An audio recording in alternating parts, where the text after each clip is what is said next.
Olvidé mi teléfono en el restaurante después de cenar con mi hijo. Cuando volví a buscarlo, la camarera cerró la puerta con llave y susurró: «Guárdate esto para ti. Voy a enseñarte la grabación de la cámara sobre tu mesa, pero prométeme que no te vas a desmayar». Lo que mi hijo hizo en ese video me hizo caer de rodillas. Durante 6 meses había estado envenenándome, riéndose mientras yo perdía los sentidos, planeando quedarse con una herencia de $120 millones. Él pensaba que me estaba muriendo. No tenía idea de que aquello era solo el comienzo. Lo que hice en los 5 días siguientes lo cambió todo. Y antes de seguir, dime, ¿desde qué lugar del mundo estás escuchando esta historia? Déjalo en los comentarios porque lo que voy a contarte podría ser también una advertencia para tu propia mesa. Aquella noche había cenado en La Cava de los Olivos, un restaurante elegante en el centro de Mendoza, uno de esos lugares donde las paredes de piedra guardan secretos de décadas y el aire huele a roble y a velas de cera. Mi hijo Benjamín había insistido en celebrar allí, aunque yo no tenía claro qué estábamos celebrando exactamente. Al llegar a casa, mientras buscaba las llaves en el bolsillo del abrigo, me di cuenta de que no llevaba el teléfono. El corazón me dio un vuelco menor, el fastidio habitual de quien olvida algo, y di la vuelta sin sospechar nada. 20 minutos después estaba otra vez frente a la puerta del restaurante, con el motor del coche aún tibio y la noche extendiéndose sobre Mendoza como un manto de terciopelo oscuro. La camarera que nos había atendido, una joven de cabello oscuro recogido en una trenza apretada y cuyo gafete decía Ana Beltrán, me abrió con el ceño fruncido de quien tiene algo importante que decir, pero no encuentra las palabras. En vez de devolvérmelo, cerró la puerta tras de mí y echó el pestillo con un chasquido que resonó en el silencio del comedor vacío. «Don Balmora», susurró con una urgencia que me heló la sangre. «Tiene que ver algo». Sus manos temblaban mientras me guiaba por el comedor ya vacío, esquivando sillas apiladas y mesas cubiertas con manteles blancos que parecían fantasmas en la penumbra. Me condujo hasta un cuartito de almacén estrecho y desordenado, lleno de cajas de vino y estantes metálicos cargados de suministros. Mi teléfono descansaba junto a un monitor de seguridad encendido, su pantalla emitiendo un resplandor azulado que iluminaba el rostro tenso de Ana. Ella tecleó con dedos nerviosos, buscando entre las grabaciones de esa misma noche, retrocediendo minuto a minuto hasta encontrar lo que buscaba. «Podría perder mi trabajo por esto», murmuró sin mirarme, con la voz quebrada por algo que entonces no supe identificar. Quizá miedo, quizá indignación, quizá compasión, pero no puedo quedarme callada. Hay cosas que una persona no puede guardar sin que le pudran el alma. La pantalla mostró la mesa 12, nuestra mesa, la cena que había terminado apenas una hora antes. Me vi a mí mismo sentado frente a mi hijo, con la copa de vino en la mano y una expresión de cansancio que ahora entendía de otra manera. Retrocedamos un poco en el tiempo, a esa misma cena, cuando yo luchaba por sentir el sabor de un Cabernet de $200. El vino se suponía magnífico, Reserva Altamira, 96 puntos, según la carta escrita con caligrafía elegante. Para mí no era más que líquido tibio deslizándose por mi garganta, una sustancia sin alma ni carácter. Las notas complejas que debería haber distinguido, la cereza negra, el tabaco, el toque de vainilla del roble francés, eran fantasmas que se burlaban de mí desde algún lugar inaccesible de mi memoria gustativa. Llevaba meses así, convencido de que mi cuerpo finalmente me estaba traicionando, rindiéndose ante el peso implacable de los años. «Papá, te ves fatal», se inclinó mi hijo Benjamín, 37 años, vicepresidente de ventas de Bodega Balmora, la empresa que yo había levantado desde cero con estas mismas manos que ahora temblaban sin razón aparente. «Esos mareos están empeorando. ¿No crees que deberías tomarte unas vacaciones largas?» Su tono era de preocupación filial, pero había algo en sus ojos, un brillo fugaz, que mi mente aturdida no supo interpretar. A su lado, mi nuera Fernanda asentía con expresión grave, envuelta en seda verde esmeralda y adornada con oro de más, siempre con oro de más, como si necesitara recordarle al mundo constantemente su posición. Sus dedos largos y manicurados jugaban con el pie de su copa mientras me observaba con una mezcla de condescendencia y algo que ahora reconozco como impaciencia mal disimulada. El médico fue claro, Teodoro. Había dicho días antes, durante una de esas visitas a la finca, que cada vez se sentían más como inspecciones que como encuentros familiares. Es una degeneración propia de la edad. Tienes que aflojar antes de que pase algo serio. El mundo se inclinaba cada vez que giraba la cabeza demasiado rápido, como si el suelo decidiera jugarme una broma cruel.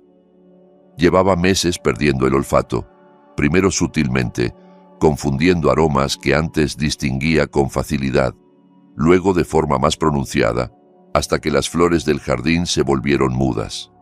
El gusto le siguió poco después, robándome primero los matices y después los sabores fundamentales.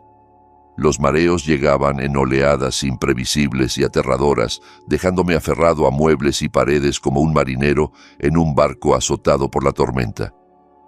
A mis 68 años, quizá tenían razón. Quizá mi cuerpo simplemente se estaba rindiendo, abandonándome como abandonan los viejos robles sus hojas en otoño. «Los poderes notariales», dijo Benjamín con una dulzura calculada, inclinándose hacia mí como si fuera a compartir un secreto entre padre e hijo. «Fírmalos la semana que viene, papá. Déjame a mí el día a día, las reuniones con distribuidores, las negociaciones con importadores, todo ese estrés que ya no necesitas cargar. Tú al fin podrás descansar, disfrutar de la finca, pasear por los viñedos sin preocupaciones». Llevaba 40 años levantando esa bodega, comenzando con apenas 3 hectáreas de viñedo heredadas de mi padre y un sueño que muchos consideraban delirante. 3 generaciones de sangre valmora en esa tierra, 3 generaciones de sacrificios, de heladas tempranas combatidas con fogatas nocturnas, de sequías superadas con ingenio y terquedad.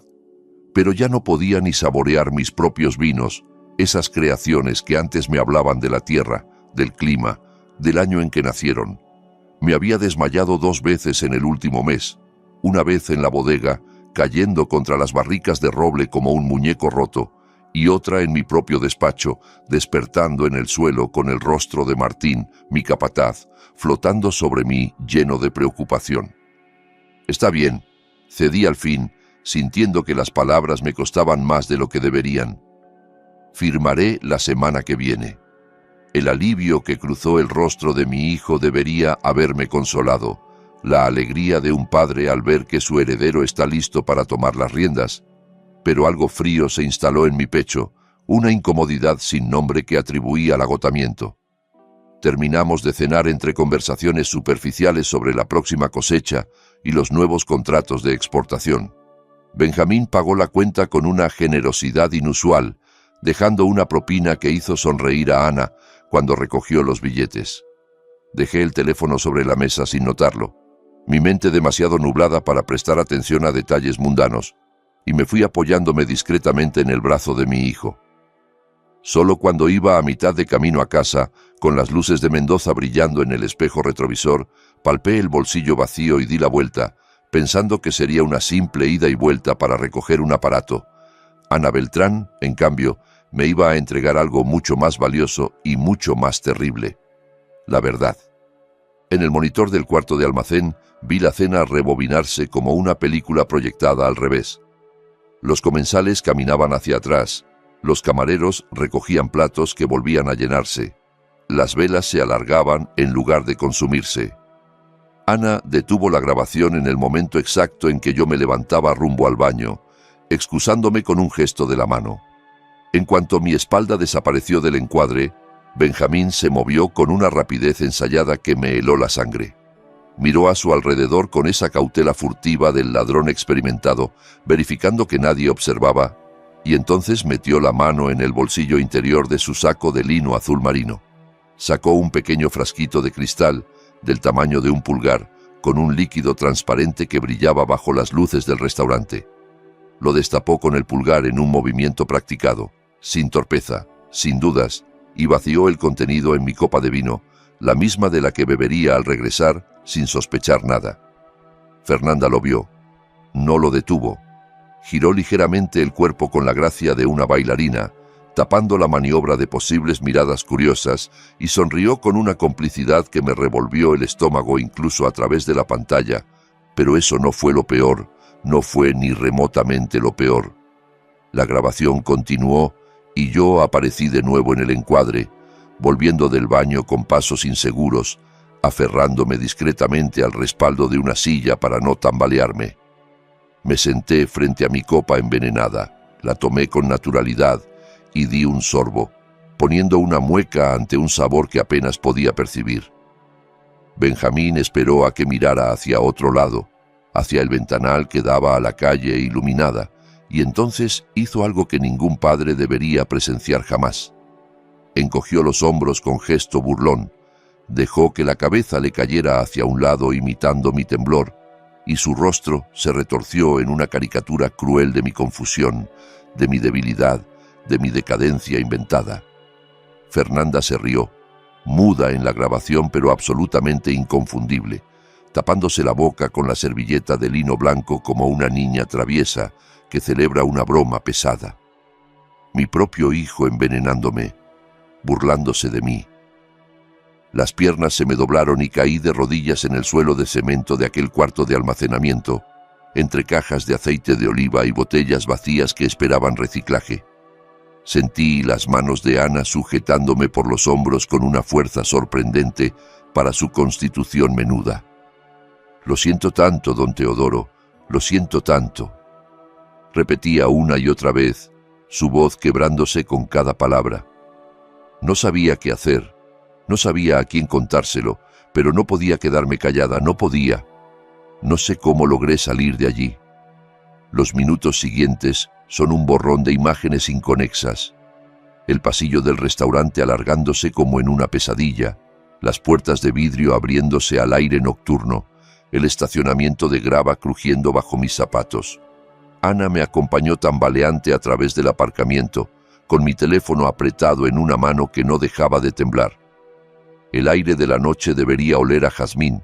Los jardines del restaurante eran famosos precisamente por eso, por esas enredaderas de jazmín que trepaban los muros de piedra y perfumaban las mesas del patio. Yo no olía nada, solo el vacío donde antes estaban mis sentidos, solo la ausencia cruel de todo lo que mi hijo me había robado. «No puede conducir así», dijo Ana plantándose frente a mí con los brazos cruzados.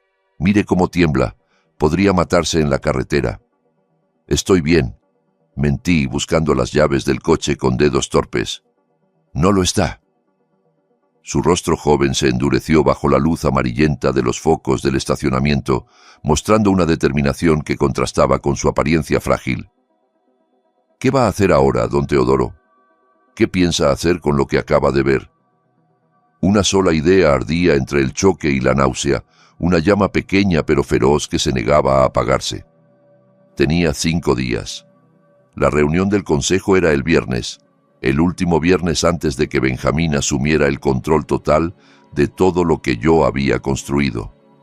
Si no hacía nada, la semana siguiente mi hijo controlaría una fortuna de $120 millones. Para el mes próximo, yo sería un estorbo aparcado en algún departamento frente al mar, uno de esos ancianos que miran el horizonte sin ver nada, mientras mi heredero destruía 40 años de trabajo con la misma indiferencia con la que había vaciado ese frasquito en mi copa. «Esto termina el viernes», dije, sorprendiéndome de lo firme que sonaban mis propias palabras en medio del temblor que sacudía mi cuerpo entero.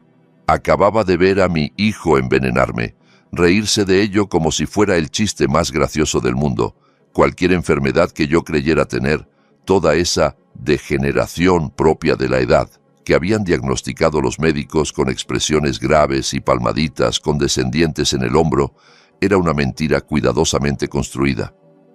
Benjamín llevaba meses, quizá más, envenenándome poco a poco, debilitándome hasta que firmara la cesión de mi vida entera.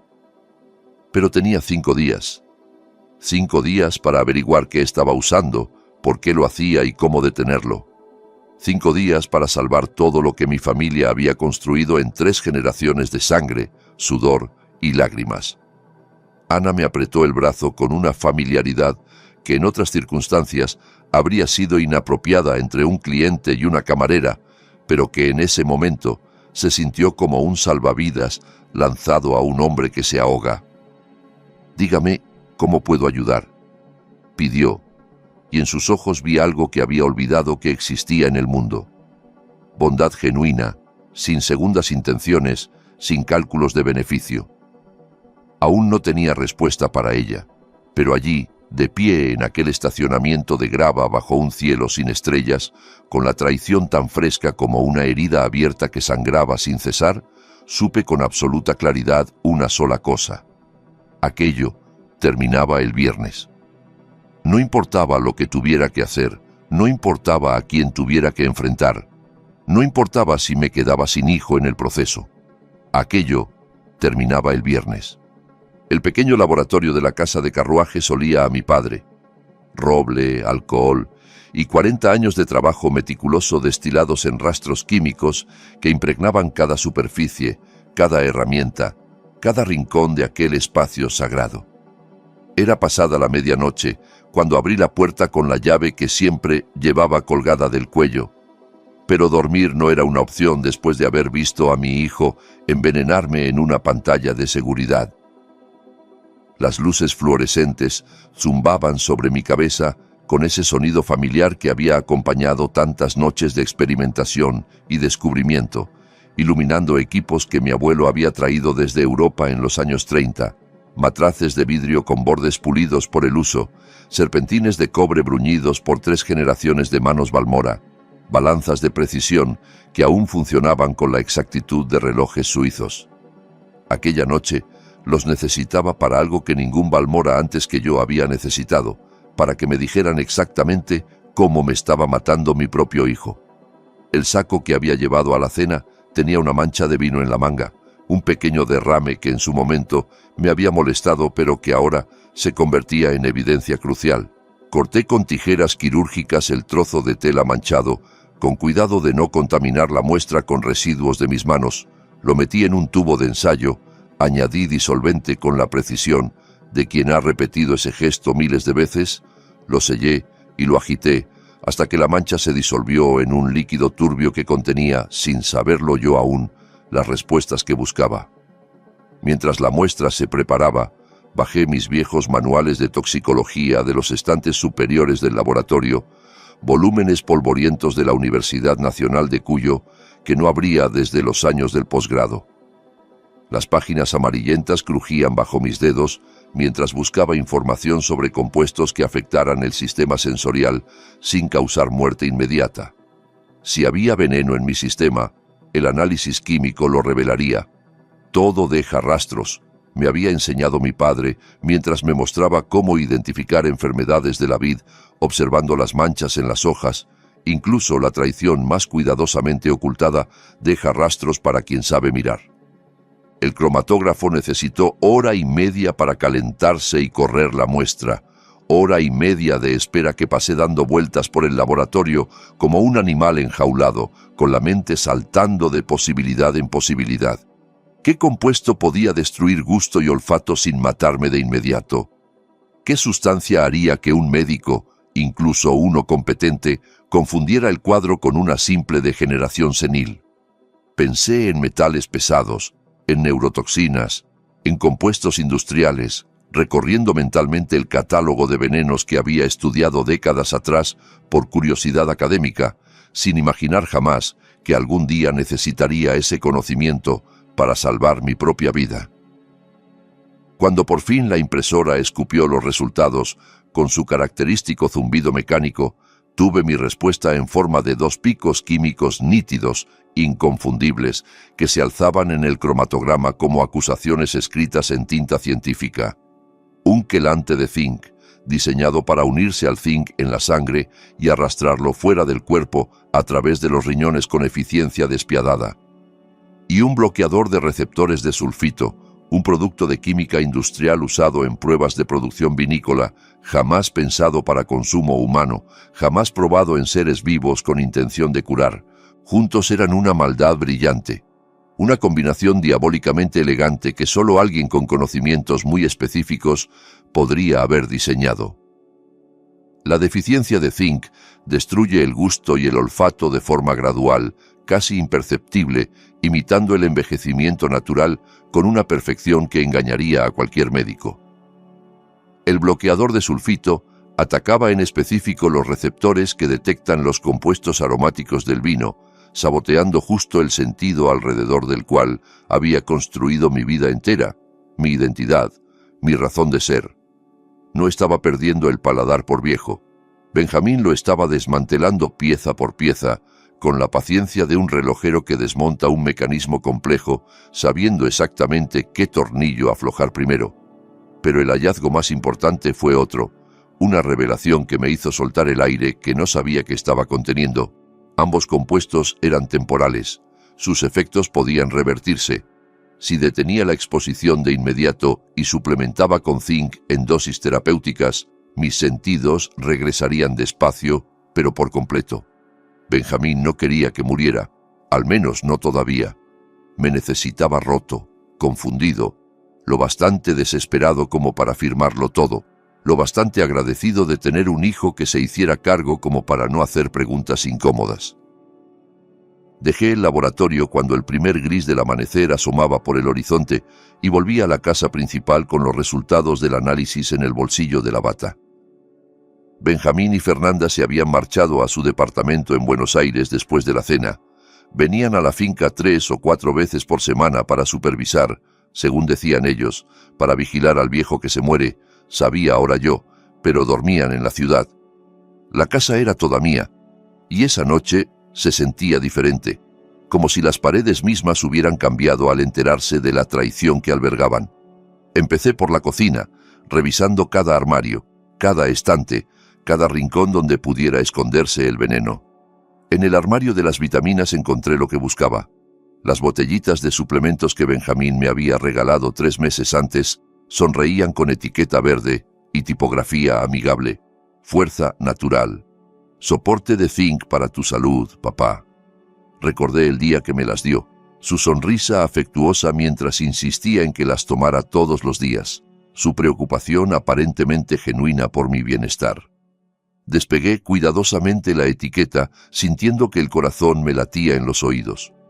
Debajo, en letras negras y rojas que parecían gritar su acusación, se leía: Vintex Global, División de Soluciones Industriales, lote de prueba Alfa 7, no apto para consumo.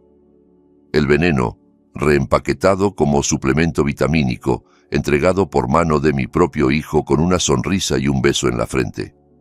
Subí las escaleras hacia el antiguo dormitorio de Benjamín, la habitación que había ocupado desde los 5 años hasta que se fue a vivir solo a los 23.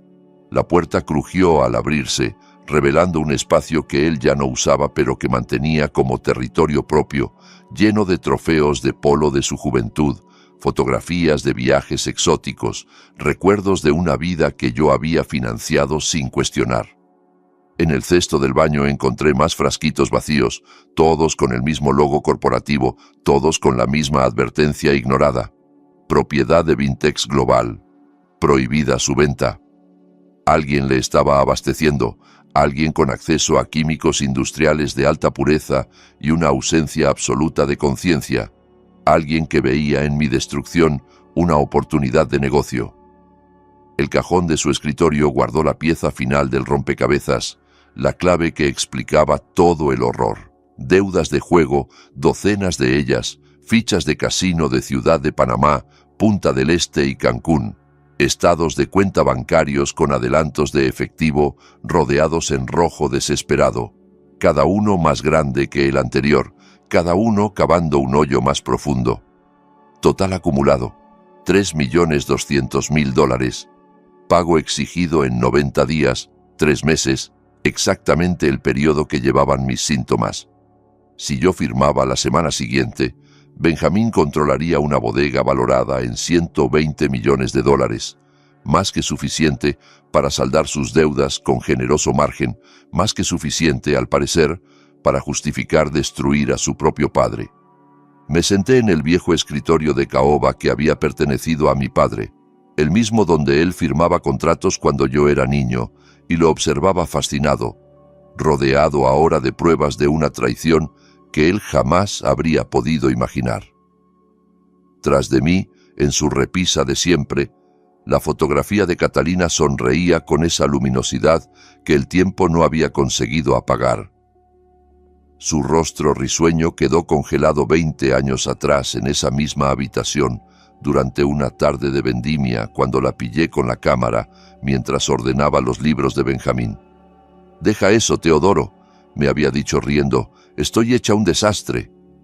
Pero para mí nunca estuvo más hermosa que en ese momento, con el pelo revuelto y las mejillas sonrojadas por el trabajo en el campo. Ahora la miraba con ojos nuevos, ojos que habían visto demasiado, y sentí que no podía enfrentar aquello solo. Benjamín tenía un socio, alguien en Vintex Global, le había proporcionado los compuestos y lo había ayudado a planearlo todo. Yo necesitaba a alguien en quien confiar ciegamente, alguien que no me cuestionara, que no dudara, que simplemente estuviera a mi lado como había estado durante 35 años de trabajo compartido.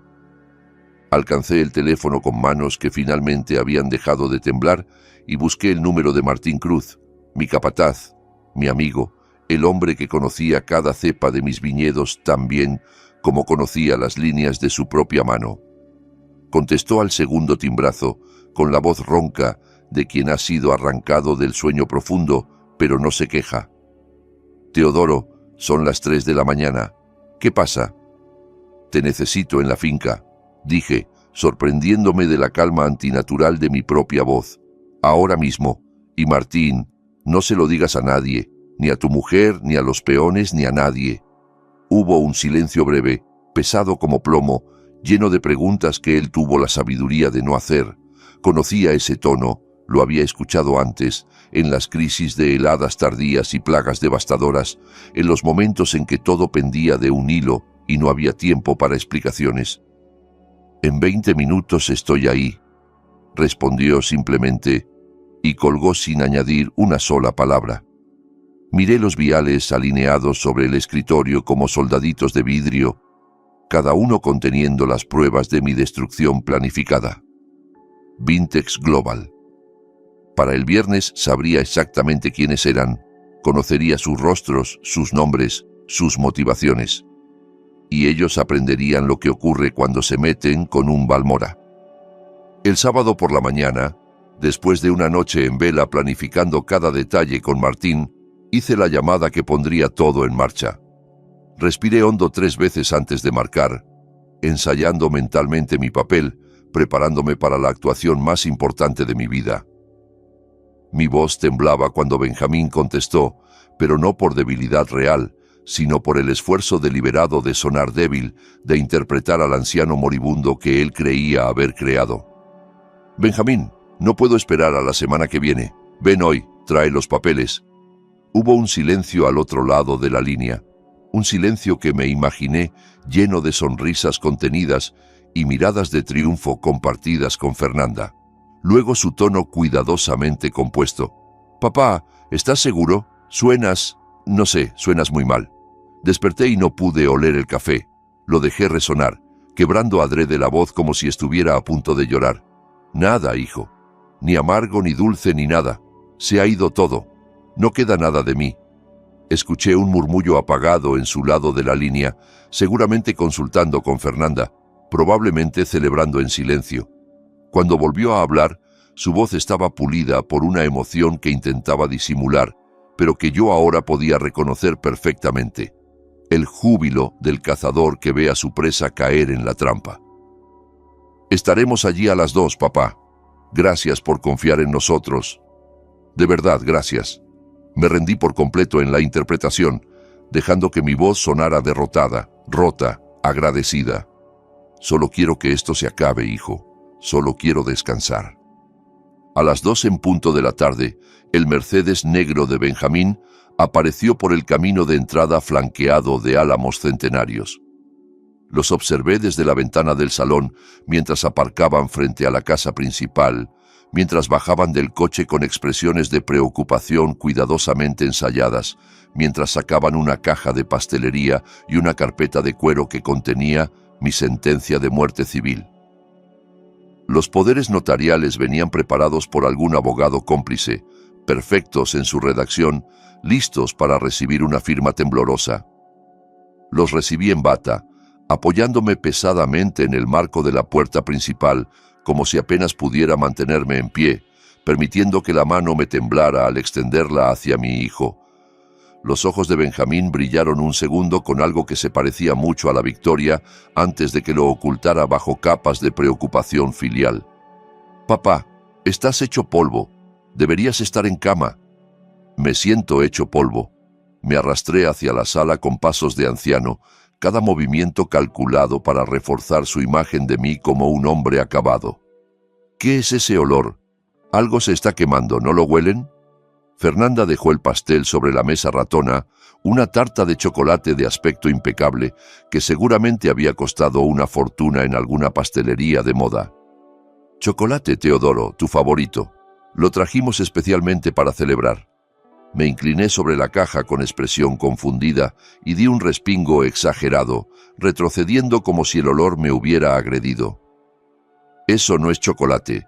Huele a caucho quemado, a químicos. ¿Quieren envenenarme aquí mismo en mi propia casa?»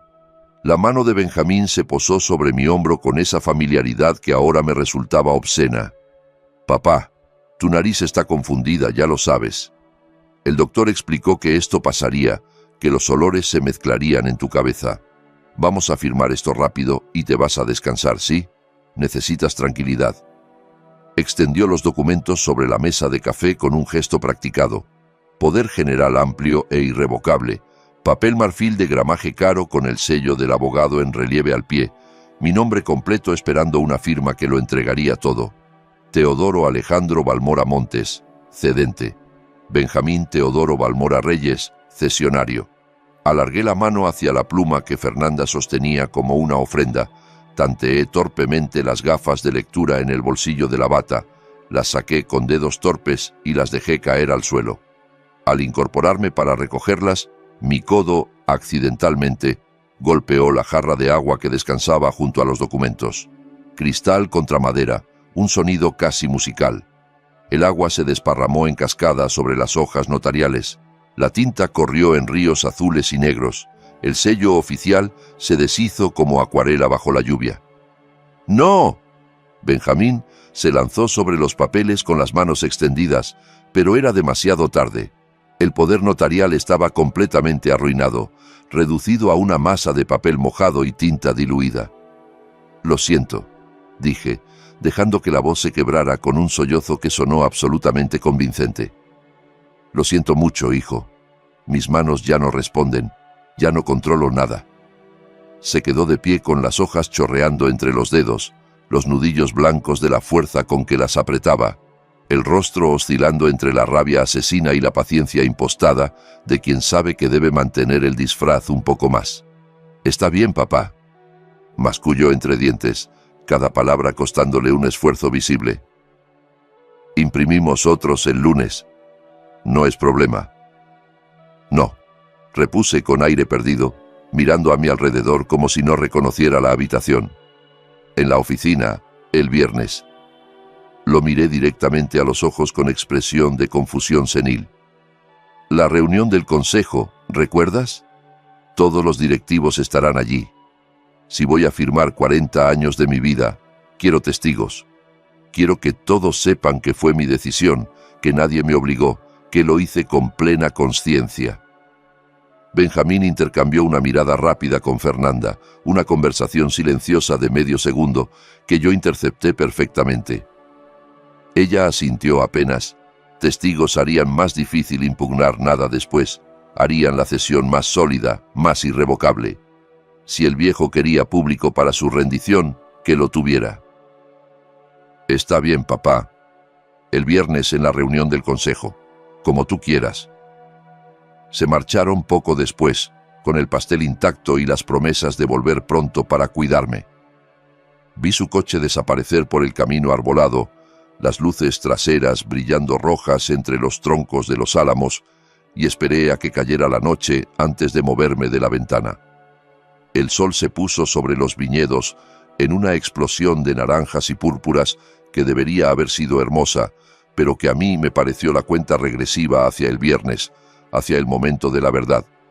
Martín llegó pasadas las 11, aparcando su vieja camioneta detrás del granero abandonado, donde nadie podría verla desde el camino principal. Nos encontramos bajo el gran roble del extremo este de la propiedad, el mismo árbol centenario bajo el que mi padre me enseñó a podar vides hace 50 años, cuando yo era un niño que creía que la tierra y la sangre eran lo mismo, que la familia y la lealtad eran sinónimos. Las ramas del roble se extendían sobre nosotros como brazos protectores, y la luna llena proyectaba sombras plateadas sobre la hierba húmeda de rocío. ¿De qué se trata todo esto, Teodoro?, preguntó Martín con la voz áspera de preocupación y los ojos recorriendo mi rostro en busca de respuestas. Me tienes con el alma en vilo desde tu llamada. Le puse el vial de veneno en la mano, el mismo que había encontrado en la habitación de Benjamín, con la etiqueta de Vintex Global brillando bajo la luz de la luna. Mi hijo me está envenenando, dije, y las palabras sonaron extrañas incluso para mí, como si estuviera describiendo la trama de una novela barata y no mi propia vida. Esto es lo que está usando. Lleva meses administrándomelo, disfrazado de vitaminas.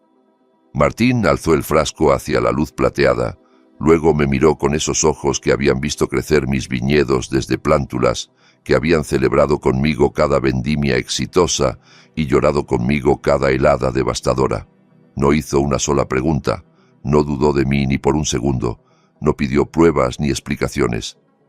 ¿Qué necesitas que haga?, preguntó simplemente, como si le hubiera pedido que moviera unas barricas de sitio. La colección de añadas. Cada botella. Hay que sacarlas de aquí antes del viernes. La colección representaba el trabajo de 3 generaciones, millones de dólares en vino que no podía reemplazarse, la memoria líquida de mi familia embotellada en vidrio y corcho. ¿Llevarlas dónde? A cualquier lugar donde Benjamín no pueda encontrarlas.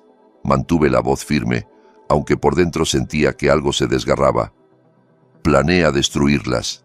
Lo escuché hablando por teléfono, mencionando camiones cisterna que llegarán el viernes por la noche. Van a tirar cada barrica, cada botella, convertir 40 años de arte en producto industrial de desecho. Las quiero fuera de la finca para el jueves por la noche, antes de que él llegue. Martín guardó silencio durante un momento largo, procesando la magnitud de lo que le pedía. Mover la colección completa en secreto requeriría camiones, equipo, personal de confianza, coordinación perfecta. Un solo error, un solo testigo indiscreto, y todo se vendría abajo. Luego me apretó el hombro con una fuerza que decía más que cualquier palabra de aliento. El vino estará a salvo, viejo amigo. Te lo juro por mi madre, que en paz descanse. 35 años juntos significaban confianza, sin necesidad de explicaciones largas, pero vi en sus ojos que comprendía perfectamente el riesgo. Sabía que lo que le pedía podía costarnos todo si fallábamos. Sabía que estábamos jugándonos no solo el vino, sino posiblemente nuestra libertad. El jueves por la noche, repetí, sintiendo que sellábamos un pacto más solemne que cualquier contrato notarial. Martín asintió una sola vez y se perdió en la oscuridad sin añadir nada más. Me quedé solo bajo el roble, con la brisa nocturna acariciándome el rostro, mirando hacia la casa donde mi hijo había intentado robarme no solo la fortuna, sino la vida misma. Faltaban 4 días para el viernes. El final había empezado. Durante los 4 días siguientes interpreté el papel del patriarca moribundo, con la dedicación de un actor que se juega su vida en cada escena. Arrastraba los pies cuando sabía que alguien me observaba, caminando con esa torpeza que Benjamín esperaba ver. Fingía tropezar con los muebles, derramaba líquidos, accidentalmente. Me dejaba ver exactamente como ellos querían verme. Débil, confundido, acabado. Cuando los sirvientes de la casa me servían la comida, yo probaba un bocado con expresión vacía y declaraba que no sabía nada, que todo era cartón y ceniza. Pero a solas en el laboratorio de la casa de carruajes, lejos de miradas curiosas, Estaba sanando con una determinación feroz. Bebía soluciones ricas en zinc 3 veces al día, preparadas según fórmulas que había encontrado en mis viejos manuales de bioquímica. Hacía desintoxicación con carbón activado y cardo mariano, purgando mi sistema de los venenos que mi hijo había introducido en él con tanta paciencia. Para el lunes ya podía saborear la amargura del café, ese primer sorbo matutino que durante meses había sido solo agua tibia y oscura. El martes, las barricas de roble en la bodega volvían a oler a madera y taninos, a ese perfume complejo que había sido mi hogar olfativo durante 40 años. Lo oculté con cuidado, representando mi papel con disciplina de acero. Cuando Benjamín venía, y ahora venía muy seguido, casi todos los días, dando vueltas por la finca como buitre que huele carroña próxima, yo entornaba los ojos ante etiquetas que podía leer perfectamente sin gafas. Me acercaba copas de vino a la nariz y las declaraba completamente inodoras con expresión de tristeza. «Ya no huelo nada, hijo, absolutamente nada», me quejaba con voz quebrada, y él asentía con esa compasión fingida que ahora me resultaba tan transparente como el cristal. Con cada visita se sentía más seguro, más confiado, más descuidado en sus precauciones.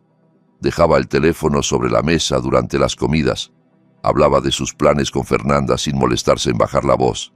Daba por sentado que el viejo sordo, ciego y confundido que tenía enfrente ya no representaba amenaza alguna. El miércoles por la tarde logré el golpe de información que necesitaba. Me senté en el sillón de orejas de la sala, fingiendo una siesta con los ojos entrecerrados, mientras Benjamín paseaba por el jardín adyacente con el teléfono pegado a la oreja. Creyó que las puertas de vidrio estaban completamente cerradas, pero yo las había dejado entreabiertas exactamente 5 centímetros, lo suficiente para que su voz se colara con claridad mientras las cortinas ocultaban la rendija. «El viernes por la noche entran los camiones cisterna», decía, con ese tono de ejecutivo que da órdenes y espera obediencia. «Tendremos cuadrillas trabajando todo el fin de semana, 24 horas si hace falta. Lo tiramos todo, cada barrica, cada botella. El lunes por la mañana tendremos efectivo en las cuentas». Hubo una pausa mientras escuchaba la respuesta al otro lado, y pude imaginar a su interlocutor haciendo números, calculando márgenes, planificando la destrucción de mi legado como si fuera un simple problema logístico. «Me da igual lo que valga en subasta». Su voz se volvió afilada, impaciente. «Necesito liquidez ya, no dentro de 6 meses. El casino no va a esperar. Procesen todo como base alcohólica industrial, ingrediente para productos de limpieza, lo que sea más rápido. Nadie tiene por qué saber que estamos tirando por el desagüe 30 millones de dólares en vino de colección. Lo que importa es la velocidad». Sentí los dedos clavarse en el reposabrazos del sillón hasta que los nudillos me dolieron. 30 millones en vino, convertidos en materia prima para desengrasantes y limpiadores de baño. El reserva del 74 que había elaborado con Catalina durante nuestra luna de miel, el Malbec del 82 que ganó medalla de oro en Madrid, el gran reserva del 98 que los críticos todavía citaban como obra maestra de la enología argentina, todo reducido a componente industrial sin nombre ni historia. «Sí, el viejo firma el viernes por la mañana», continuó Benjamín, y su voz adquirió un tono de burla que me atravesó como un cuchillo. «Después de eso, la finca es legalmente mía. Rebrand completo al final de mes, tu línea limpia y fresca en los estantes de supermercado para la campaña de Navidad». Soltó una carcajada que resonó a través del cristal. Créeme, Teodoro Balmora no sabrá ni qué lo golpeó. Para cuando se dé cuenta de lo que estamos haciendo con su precioso legado, estará demasiado senil para detenerlo. Probablemente ni siquiera recordará su propio nombre. La llamada terminó con promesas de más conversaciones y brindis anticipados por el éxito. Benjamín volvió a entrar por la puerta del jardín. Me vio aparentemente dormido en el sillón con la boca entreabierta y sonrió con satisfacción antes de subir las escaleras hacia su antigua habitación. Esperé hasta escuchar el ruido del agua de la ducha. Luego me levanté con movimientos silenciosos y subí tras él. Su portafolio de cuero italiano descansaba abierto sobre la cama, con documentos derramándose sobre la colcha como una invitación. ¿Arrogancia extrema o estupidez terminal? Quizá ambas cosas. La mezcla perfecta de quien se cree ya victorioso. Dentro, encontré la propuesta de rebranding completa, un documento de 20 páginas producido por alguna agencia de marketing sin escrúpulos. La primera página mostraba el logo de Bodega Balmora, la elegante caligrafía enroscada en sarmientos de vid que mi abuelo había diseñado en 1952, cuando todavía creía que el nombre de la familia significaría algo para siempre. Una gran X roja lo tachaba de esquina a esquina con la palabra obsoleto estampada encima en letras mayúsculas. La página siguiente me revolvió el estómago con tanta fuerza que tuve que apoyarme en el escritorio para no caer. Un logo nuevo, en verde chillón y naranja estridente, con una tipografía gruesa y sin gracia que parecía diseñada para gritar desde estantes de supermercado barato. Balmora fresco en limpio. Debajo, mock-ups de productos que parecían sacados de una pesadilla. Mis botellas de cristal soplado a mano, las mismas que alguna vez contuvieron añadas legendarias como Atardecer en Altamira o Otoño Dorado, ahora llenas de líquidos de colores artificiales. Las etiquetas rediseñadas anunciaban limpiador multiusos para baño, fórmula tradicional, gel poder para inodoros, aroma campestre, destapacaños máximo rendimiento, la fragancia de lo limpio, by Balmora. El lema corporativo al pie era una perversión obscena de todo lo que habíamos construido, 3 generaciones de pureza al servicio de tu hogar. No solo se quedaban con la bodega, iban a convertir 3 generaciones de artesanía, de dedicación, de amor por la tierra y el oficio, en productos químicos de baño que se venderían en promoción de 3x2. Mi nombre, la memoria de Catalina tejida en cada etiqueta, el legado de mi padre que había pasado su vida entera perfeccionando el arte del vino, todo reducido a comerciales de televisión con jingles pegajosos sobre inodoros brillantes. Pensé en la foto de Catalina en el laboratorio, su risa cristalina mientras me ayudaba a ensamblar la añada del 98, probando mezclas hasta encontrar el equilibrio perfecto. «Esta es especial, Teodoro», me dijo aquella tarde de otoño con los ojos brillantes de emoción. «La gente se acordará de este vino mucho tiempo después de que ya no estemos». Lo recordarían, sí, pero como ingrediente de destapacaños barato, como la marca detrás del limpiador de baño en promoción. Cerré el portafolio con las manos sorprendentemente firmes, pese a la rabia que me quemaba las entrañas. Benjamín quería tirar por el desagüe mi trabajo entero, literal y metafóricamente, y no solo eso, quería profanar el nombre Balmora hasta que no quedara nada de dignidad en él. El jueves por la noche llegarían los camiones de Martín. Benjamín aún no lo sabía, pero su preciada colección, cada botella que planeaba destruir, desaparecería en la oscuridad. Y el viernes por la mañana, cuando descubriera lo que había pasado, cuando se plantara en esas bodegas vacías, rodeado solo de su propia codicia y sus planes destrozados, yo estaría allí para ver cómo se le derrumbaba el mundo. Las bodegas subterráneas siempre me habían parecido una catedral. Muros de piedra de 1,5 metros de grosor, construidos hace más de un siglo para mantener la temperatura perfecta, aire fresco y quieto perfumado de roble y tomillo silvestre, techos abovedados que amplificaban cada susurro hasta convertirlo en eco sagrado. Aquella noche del jueves se sentían como una cámara acorazada que íbamos a vaciar, solo que los ladrones eran ellos, y nosotros éramos los guardianes rescatando un tesoro que les habíamos prestado por error. El camión refrigerado de Martín se arrimó a la puerta de carga lateral a las 11 en punto, con las luces apagadas y el motor ronroneando en punto muerto. 3 peones de viñedo de absoluta confianza, hombres que trabajaban con nosotros desde hacía décadas, bajaron de la cabina con gestos graves y manos enguantadas. Nadie habló más de lo estrictamente necesario. Cada palabra era un riesgo, cada sonido podía alertar a oídos que no sabíamos si escuchaban. Trabajamos en silencio durante horas, comunicándonos con gestos y miradas, moviéndonos por la bodega con la precisión de una operación militar. El tintineo suave del cristal contra el cristal era el único sonido mientras las botellas deslizaban con infinito cuidado desde sus nichos de madera hacia las cajas acolchadas con espuma especial. 40 años de mi vida descansaban en esos muros, cada añada un recuerdo embotellado, cada botella una historia que podía contar con solo leer la etiqueta. El Malbec 1974, elaborado durante el verano de mi luna de miel con Catalina, cuando todavía creíamos que el tiempo era infinito y que la felicidad venía en cosechas anuales. El Cabernet 1982, que ganó oro en el concurso internacional de Madrid, la noche que brindamos hasta el amanecer, y Benjamín, con apenas 5 años, se quedó dormido sobre mi regazo mientras los corchos saltaban a nuestro alrededor. El Gran Reserva 1998, que los críticos internacionales todavía llamaban mi obra maestra, el vino que me puso en el mapa mundial y que representaba todo lo que había aprendido en 4 décadas de prueba, error y perfeccionamiento.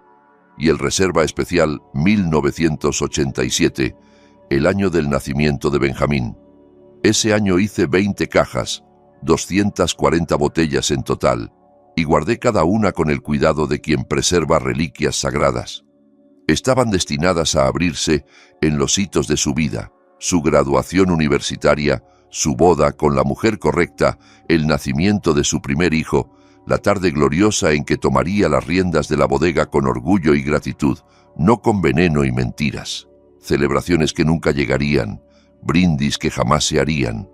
Saqué una de esas botellas del 87 de su casillero con la reverencia de quien sostiene algo sagrado. La etiqueta estaba levemente amarillenta tras 37 años de espera paciente. El lacre de cera roja que sellaba el corcho mostraba grietas finas como arrugas de anciano sabio. Dentro, el vino había madurado con la paciencia de quien conoce su destino, esperando un momento digno de su contenido, un momento que mi hijo había decidido no merecer.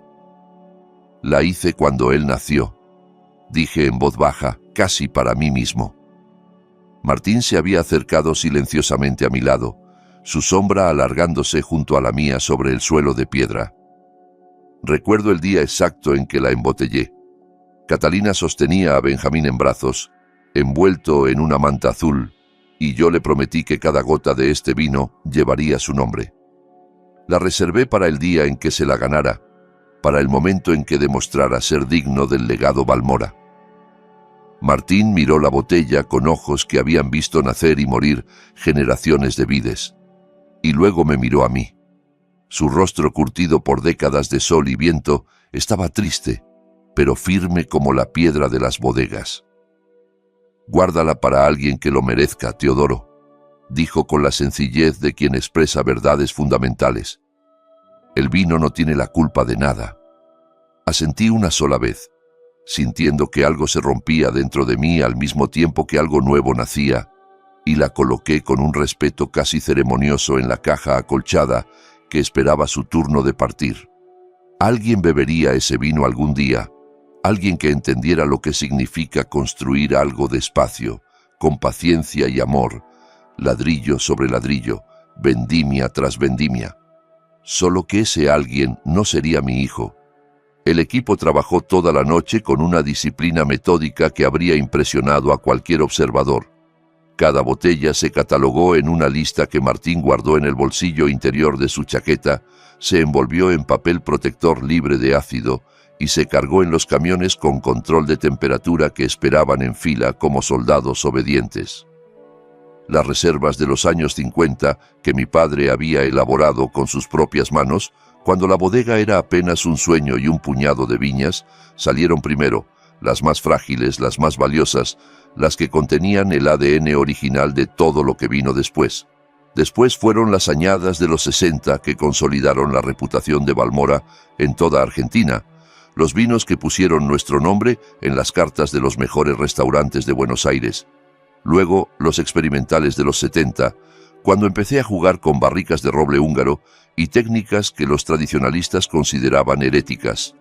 Finalmente, las joyas de las décadas recientes, cada una esperando alcanzar su plenitud como esperan los hijos alcanzar la madurez. Las reemplazamos con señuelos cuidadosamente preparados. Botellas del mismo formato llenas de agua teñida de rojo con colorante alimentario de grado industrial, perfumadas con un aroma sintético a vino barato que Martín compró en efectivo en un almacén de insumos para restaurantes en las afueras de la ciudad, donde nadie hacía preguntas. A simple vista, en la penumbra de la bodega, parecían absolutamente auténticas, hileras perfectas de botellas que brillaban con promesas falsas. De cerca, si alguien se molestaba en abrirlas, eran completamente inútiles, igual que las promesas de mi hijo. A las 5 de la mañana, cuando el cielo comenzaba a aclararse por el este anunciando un nuevo día, el último camión refrigerado se perdió en la penumbra gris previa al amanecer, llevándose consigo la historia completa de mi familia embotellada en vidrio y esperanza. Las bodegas lucían absolutamente idénticas a como habían lucido durante los últimos 40 años, botellas brillando en sus estantes con las etiquetas hacia afuera, motas de polvo flotando en un aire que todavía olía a roble y misterio. Pero cada una de esas botellas era ahora una mentira cuidadosamente construida, una trampa esperando a su víctima, un espejo que reflejaría la codicia de mi hijo de vuelta hacia su rostro. Cerré con llave la pesada puerta de la bodega, sintiendo el peso del hierro antiguo en mis manos, y regresé a la casa principal, caminando despacio entre las hileras de viñas que comenzaban a despertar con la luz del alba. Logré dormir 2 horas inquietas en el sofá del despacho, con sueños fragmentados llenos de botellas que se rompían y voces que susurraban traiciones. Al despertar, el sol se alzaba triunfante sobre el viñedo, dorando cada hoja, cada racimo, cada gota de rocío que brillaba como diamante efímero. Me duché con agua fría para despejar los últimos vestigios de cansancio y me vestí con cuidado deliberado. No con el cardigan descolgado y las pantuflas gastadas que Benjamín esperaba encontrar, sino con mi traje de lana gris marengo de corte impecable, el mismo que había llevado al entierro de Catalina 10 años atrás, el mismo que guardaba para las ocasiones más solemnes de mi vida. Aquel día no iba a enterrar a una persona, sino algo quizá más doloroso, la ilusión de que mi hijo era quien yo creía que era. La reunión del consejo comenzaba a las 9 en las oficinas de Buenos Aires. Tomé café en la cocina, solo, y pude saborearlo de verdad por primera vez en meses, amargo, complejo, real, exactamente como debía ser. Me miré al espejo del recibidor antes de salir. Ojos claros y alerta, manos firmes como no lo habían estado en mucho tiempo, mentón levantado con la dignidad de quien sabe que la justicia está de su lado. Benjamín creía que ya había ganado, que el anciano confundido firmaría cualquier papel que le pusieran delante y desaparecería de su vida como un estorbo finalmente resuelto. Estaba a punto de descubrir lo que pasa cuando intentas destruir a un Balmora en su propia tierra. El viernes por la mañana, de pie frente al espejo del vestidor ajustándome el nudo de la corbata con dedos expertos, sentí la mirada de Catalina desde la fotografía enmarcada sobre la cómoda. 10 años habían pasado desde que la perdí, pero su voz me sonaba tan nítida como si estuviera sentada en el borde de la cama, observándome vestirme como hacía cada mañana de nuestra vida juntos. «Haz lo correcto, Teodoro, no lo fácil», solía decirme cuando enfrentaba decisiones difíciles en el negocio. «Lo fácil es para los cobardes, y tú no eres cobarde». Aquella fotografía se tomó en plena vendimia, 20 años atrás, cuando el mundo todavía tenía sentido. Llevaba su viejo sombrero de paja con la cinta descolorida, riéndose a carcajadas de algo que yo había dicho, con manchas de jugo de uva en la blusa blanca y el pelo revuelto por el viento de marzo. Benjamín tenía 17 años entonces. Todavía era el hijo que yo creía conocer. Antes del juego, antes de Fernanda, antes del veneno que ahora corría por mis venas en retirada.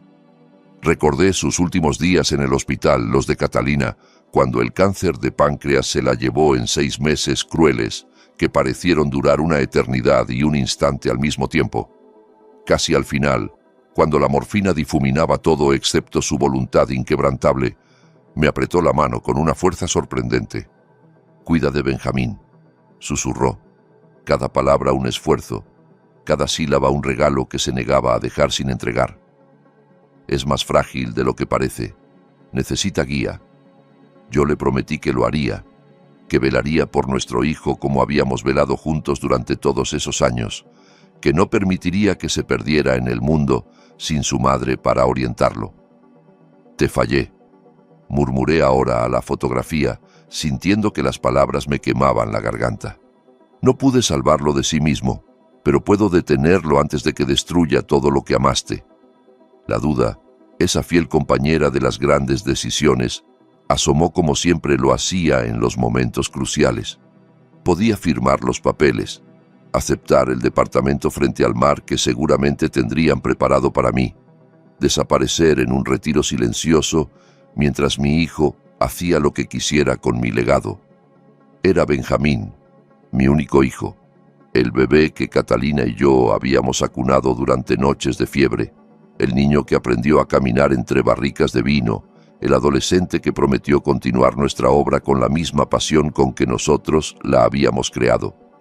Pero entonces recordé otra frase de Catalina, pronunciada muchos años atrás, cuando un competidor intentó acosarnos para que vendiéramos la bodega a precio de saldo. No dejes que nadie destruya lo que amas, Teodoro, ni por dinero, ni por paz, ni por la ilusión de armonía familiar, aunque ese alguien sea de tu sangre, porque la sangre no siempre es garantía de nada. Tomé las 2 decantadoras de cristal tallado que había preparado la noche anterior y las coloqué con cuidado en el portafolio junto a los documentos que cambiarían todo. Una contenía agua mineral para los miembros del consejo que quisieran refrescarse. La otra guardaba mi pieza de resistencia, vino barato de supermercado combinado con una pequeña dosis del mismo veneno que Benjamín me había administrado durante meses, lo suficiente para que cualquier nariz normal lo detectara como extraño, como químico, como absolutamente impropio de una copa. Antes de salir de la habitación, miré el teléfono sobre la mesita de noche. La noche anterior, tras confirmar que los camiones de Martín habían llegado a su destino seguro con toda la colección intacta, había hecho una última llamada crucial. Al comisario Jaime Porras de la Policía Federal, un hombre al que conocía desde hacía 20 años, desde que su padre trabajaba en nuestros viñedos durante las temporadas de cosecha. «Estaré ahí el viernes por la mañana, don Teodoro», me aseguró con esa voz grave que imponía respeto. «Solo deme la señal cuando sea el momento, y mis hombres entrarán. Confíe en mí como yo confié en su vino durante mi boda». El trayecto hasta Buenos Aires duró exactamente 1 hora, atravesando el Valle de Mendoza, mientras el sol temprano de la mañana bañaba los viñedos de luz dorada. Kilómetro tras kilómetro de hileras perfectas se extendían hasta donde alcanzaba la vista, cada cepa un testimonio de generaciones de trabajo y esperanza. Eran los mismos caminos que antaño recorríamos Catalina y yo en su viejo Citroën, soñando con el legado que dejaríamos a nuestros hijos, planificando la expansión de la bodega, imaginando a Benjamín recorriendo esas mismas rutas con sus propios hijos algún día. Ella creía que la bodega nos uniría a través de las generaciones como un hilo de oro líquido. Al final, fue el espejo que reveló la avaricia que anidaba en el corazón de nuestro hijo, la oscuridad que ninguno de los dos quiso ver cuando todavía había tiempo de corregirla. A las 8:45 ya estaba en el Distrito Financiero de Buenos Aires, subiendo en el ascensor de cristal hacia el piso 15, con el portafolio en una mano y la cesta de decantadores en la otra, como un anciano que lleva vino para una celebración familiar. Las oficinas de Vintex Global ocupaban toda la planta, un espacio de diseño minimalista donde predominaban el cristal, el acero y las superficies inmaculadas, frío como una morgue de diseñador y sin un solo elemento que sugiriera calor humano. Las puertas de la sala de juntas estaban abiertas de par en par, invitándome a entrar como la araña invita a la mosca. Crucé el umbral con pasos deliberadamente lentos, apoyándome en el marco como si necesitara recuperar el aliento, y entonces lo vi. Sentado en la cabecera de la mesa de reuniones, con un traje de 3 piezas que debía costar lo que un peón de viña ganaba en un año, estaba un fantasma de mi pasado, un hombre al que nunca pensé volver a ver. la persona en quien había confiado más que en nadie durante los años de juventud, antes de que nuestros caminos se separaran por diferencias que entonces parecían irreconciliables. Mi antiguo mejor amigo. Lorenzo Garrido se veía casi igual que 30 años atrás, solo que refinado y pulido por décadas de riqueza y poder. La misma mandíbula afilada que le daba aspecto de depredador elegante, la misma inclinación arrogante de la cabeza que sugería que el mundo le debía algo. El éxito lo había vuelto más pulcro, más caro, más seguro de sí mismo, pero no había cambiado lo esencial. En sus ojos seguía brillando esa necesidad ansiosa de ganar siempre, de demostrar que tenía razón, de aplastar a cualquiera que se interpusiera en su camino. Dejé mi portafolio sobre la mesa pulida con un golpe suave que resonó en el silencio expectante. Lorenzo Garrido. Dije con voz perfectamente controlada. Debí imaginarlo. Debí saber que estarías detrás de algo tan retorcido. Sonrió con la suavidad de un brandy añejo, esa sonrisa que recordaba de nuestros días de universidad, cuando todavía éramos jóvenes, lo suficiente para creer que la amistad duraba para siempre. Teodoro, ¿cuánto tiempo sin vernos? Qué alegría que hayas podido venir personalmente. ¿De verdad es una alegría? Arrastré la silla con calma estudiada, dejando que el silencio se estirara hasta volverse incómodo. Porque da la impresión de que has estado mucho más cerca de mi vida de lo que yo pensaba. Benjamín se removió inquieto en su asiento al otro lado de la mesa, el cuello de su camisa visiblemente húmedo a pesar del aire acondicionado que mantenía la sala a temperatura de nevera. La mano de Fernanda buscó la suya bajo la mesa, un gesto de consuelo que también podía ser advertencia. Los demás directivos de Vintex nos observaban con la neutralidad bien pagada de quienes están allí para presenciar firmas y cobrar honorarios, no para involucrarse en dramas familiares. Jimena Cordero, la abogada de la empresa, tenía su pluma cara lista sobre un bloc amarillo legal. El director financiero, Bruno Mateos, consultó su reloj de oro como si tuviera citas más importantes esperando.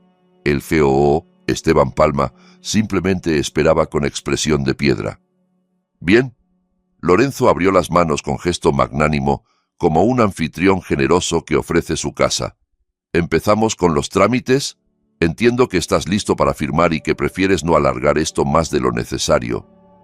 Miré a mi hijo directamente a los ojos, buscando en ellos algo del niño que una vez fue, algo del joven que prometió honrar nuestra familia. Solo encontré nerviosismo y avaricia mal disimulada. En un momento, respondí con calma.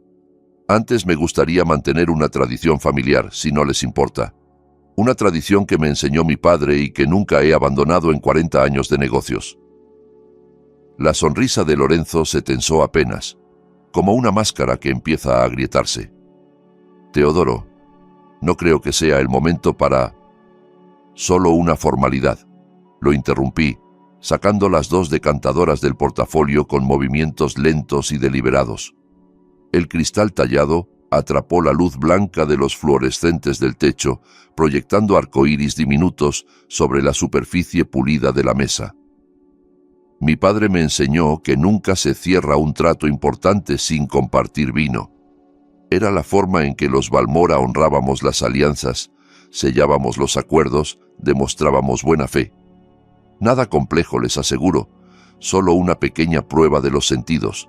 Si Vintex va a adquirir el legado de mi familia, sus directivos deberían comprender qué hace especial a nuestro vino. ¿No les parece justo? Llené una copa con la primera decantadora, el líquido rubí deslizándose con la elegancia de 40 años de práctica, y se la acerqué a Jimena Cordero. La abogada la tomó con cautela, como si sospechara alguna trampa legal en el gesto. Reserva 2018. Anuncié con la autoridad de quien conoce cada botella de su bodega íntimamente. Producción limitada, solo 800 cajas. Dígame qué percibe, por favor. Ella acercó la nariz a la copa con el gesto típico de quien ha tomado cursos de cata en algún resort de fin de semana. Mora, dijo tras un momento. Definitivamente mora.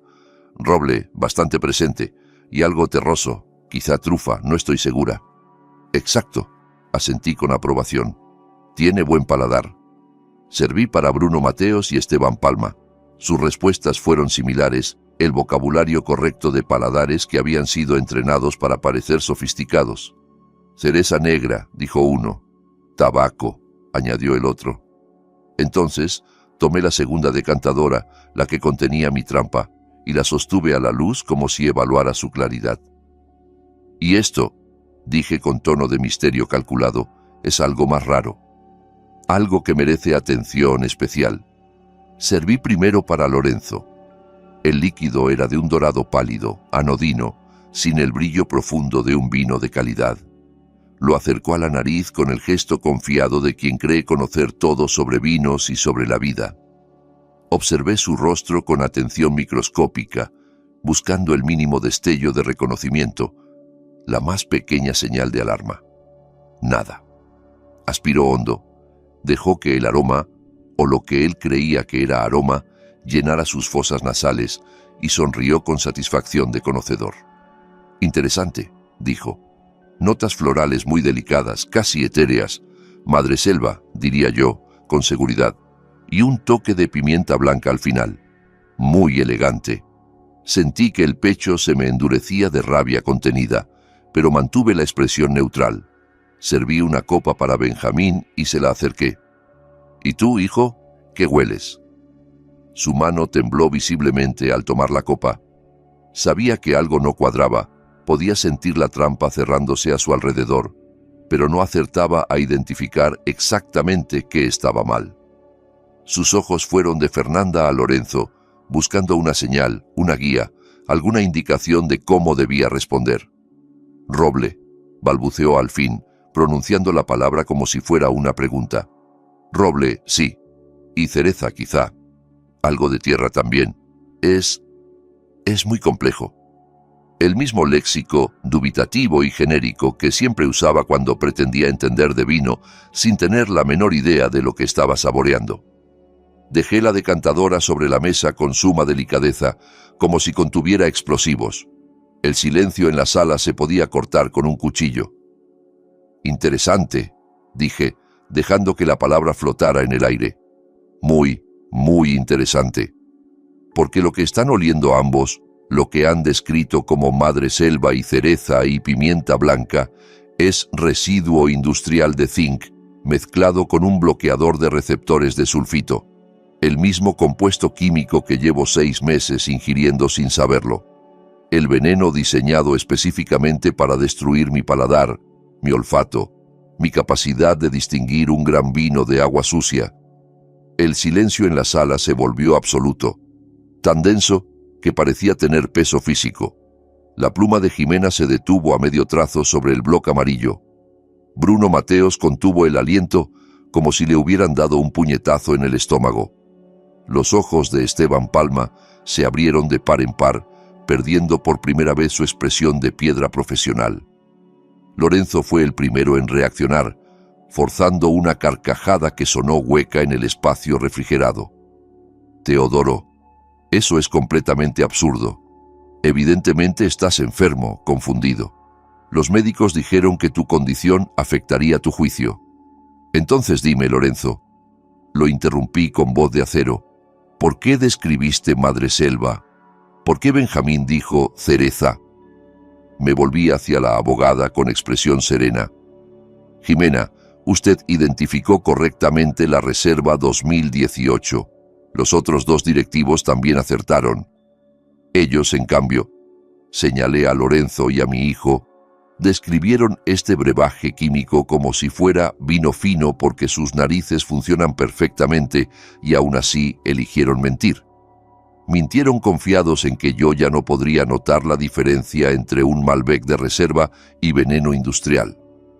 Mi nariz dejó de funcionar, sí, pero no por la edad, gracias a ellos. El rostro de Benjamín se había puesto del color del papel de oficina, toda la sangre drenada hacia algún lugar invisible. Papá, yo no sé de qué estás hablando. Esto es una locura. ¿No sabes de qué hablo? Me incliné hacia adelante sobre la mesa, sintiendo que 40 años de autoridad respaldaban cada palabra. ¿No sabías que la división industrial de Vintex Global ¿Fabrica quelantes de zinc para uso agrícola? ¿No sabías que tu querido socio Lorenzo te ha estado suministrando exactamente el compuesto necesario para destruir los sentidos de un enólogo sin causarle la muerte inmediata?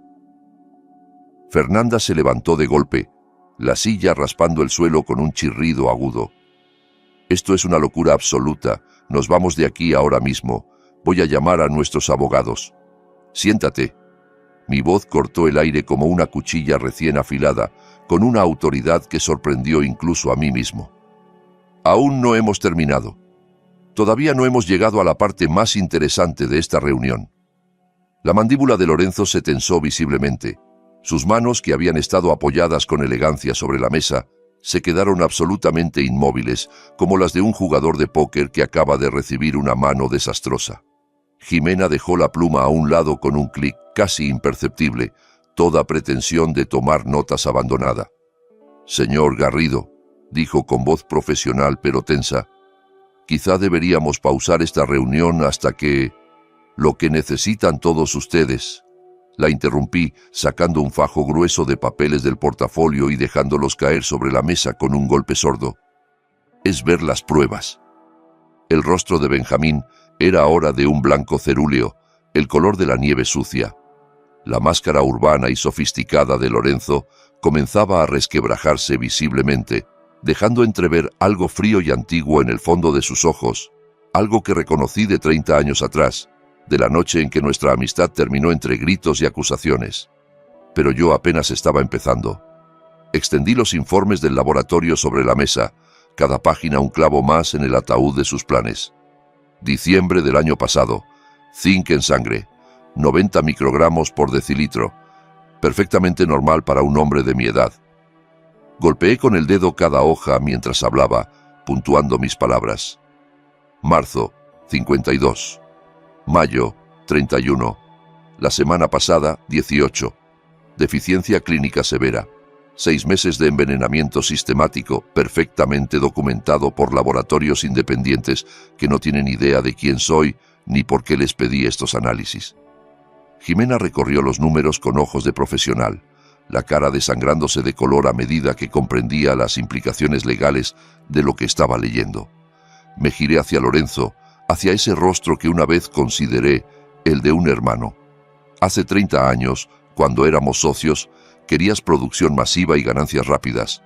Querías diluir Balmora en millones de botellas baratas vendidas en supermercados de toda América. «Rechazaste mi propuesta», repuso él alzando la voz por primera vez, abandonando toda pretensión de calma, «porque según tú, destruiría el legado de tu padre. Eras tan arrogante, tan convencido de tu superioridad moral. Así que te compré tu parte por 2,5 millones, pensando que me había librado de un socio obstinado. Y tú levantaste un imperio de 120 millones, mientras yo fracasaba en un proyecto tras otro». Se puso de pie bruscamente, la silla rodando hacia atrás con el impulso. «Fundé Vintex para demostrar que estabas equivocado». Su voz adquirió un filo amargo que cortaba el aire. «Para probar que el volumen supera a la calidad, que el dinero es lo único que importa al final del día. Pero seguí odiándote, Teodoro. Seguí odiándote cada vez que leía sobre tus premios, cada vez que veía tus botellas en restaurantes de 3 estrellas, cada vez que recordaba que me hiciste quedar como un idiota por elegir el beneficio sobre la pureza». Lorenzo se aferró al borde de la mesa como si necesitara algo sólido para mantenerse en pie. «Así que cuando encontré a tu precioso hijo ahogado en deudas de juego por $3,200,000, vi mi oportunidad de oro. Benjamín vino a mí, Teodoro. Vino arrastrándose, desesperado, ofreciéndome lo que fuera a cambio de dinero para pagar a sus acreedores antes de que le rompieran las piernas. Los laboratorios de Vintex proporcionaron el veneno, lento, casi indetectable, suficiente para destruir tus sentidos sin matarte. Después del viernes, tiraríamos tu preciosa colección de añadas y diluiríamos cada botella legendaria en productos de limpieza de supermercado a $19. El nombre Balmora vendiendo destapacaños». Sonrió con una amargura que deformaba sus facciones. La venganza perfecta. La sala se había quedado absolutamente muda. cada persona procesando las confesiones que acababan de escuchar. Hace 10 años, continué, mi voz resonando con una calma que no sentía por dentro. Te envié 12 cartas certificadas. Hice un gesto hacia la puerta, y Patricia López, mi asistente de 3 décadas, entró con una carpeta gruesa en las manos. Catalina había muerto. Yo tenía el corazón enfermo de dolor y soledad. Te ofrecí una reconciliación, Lorenzo. Te ofrecí una sociedad al 50% en un patrimonio que entonces valía 100 millones y ahora vale 120. La mitad de todo lo que tengo. Gratis. Solo porque una vez fuimos amigos, porque una vez creí que eras mi hermano. Patricia colocó la carpeta sobre la mesa y la abrió, revelando 12 sobres con acuses de recibos sellados por el correo certificado. 12 cartas entregadas entre 2014 y 2015, anunció con voz profesional. Todas firmadas como recibidas por personal de la oficina del señor Garrido.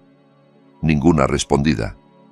El rostro de Lorenzo se volvió del color de la ceniza mojada, toda arrogancia drenándose de sus facciones.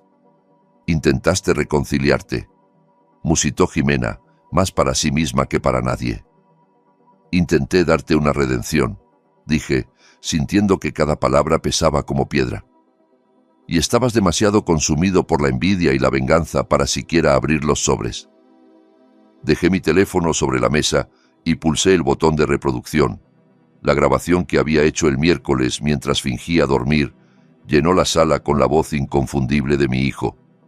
El viejo ya no puede saborear nada, está completamente acabado. El viernes cerramos el trato y después de eso es mío. Entran los camiones cisterna esa misma noche y tiran toda la colección directamente al desagüe. Vamos a convertir el legado sagrado de papá en materia prima para limpiador de baño. Risas crueles resonaron desde el altavoz. Mamá estaría de acuerdo con esto, ¿sabes? Ella siempre decía que él amaba más al vino que a nosotros. Pues bien, ahora ese vino va a terminar destapando inodoros. Justicia poética, ¿no te parece? Sentí un nudo apretarse en mi garganta, amenazando con ahogarme, pero mantuve la voz firme. Catalina te amó más que a su propia vida, Benjamín. Te cargó 9 meses, te alimentó de su propio cuerpo, te veló durante cada fiebre de infancia, lloró cuando te fuiste a la universidad, rezaba por ti cada noche hasta el día de su muerte.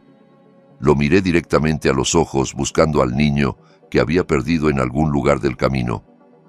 Sus últimas palabras, las últimas palabras que pronunció en este mundo antes de cerrar los ojos para siempre, fueron: «Cuida de Benjamín». Me hizo prometérselo. Y yo se lo prometí, hijo. Esto que has hecho, esta traición, esta codicia, esta crueldad, esto la destrozaría. Gracias a Dios que no vivió para verlo. El rostro de Benjamín se desmoronó como un edificio demolido en cámara lenta, todas las defensas derrumbándose a la vez. Papá, yo no quería.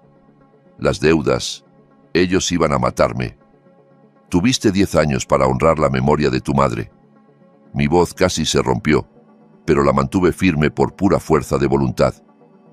10 años para convertirte en el hombre que ella creía que serías. Y elegiste esto. Elegiste el juego, elegiste las mentiras, elegiste envenenar a tu propio padre. Me incorporé de la silla, sintiéndome curiosamente ligero ahora que todo estaba dicho. Querías la colección de añadas para destruirla. Pues bien, tengo noticias para ti. Martín Cruz y su equipo sacaron cada botella de la finca el jueves por la noche. Tus preciados camiones cisterna solo encontrarán agua teñida de rojo con colorante alimentario.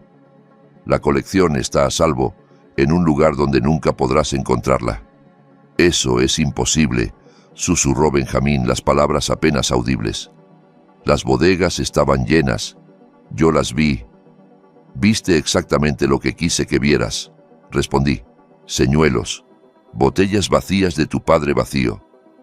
La puerta de la sala de juntas se abrió con un golpe sordo, y el comisario Jaime Porras entró flanqueado por 2 agentes de uniforme, sus pasos resonando en el silencio sepulcral. Benjamín Balmora, Lorenzo Garrido.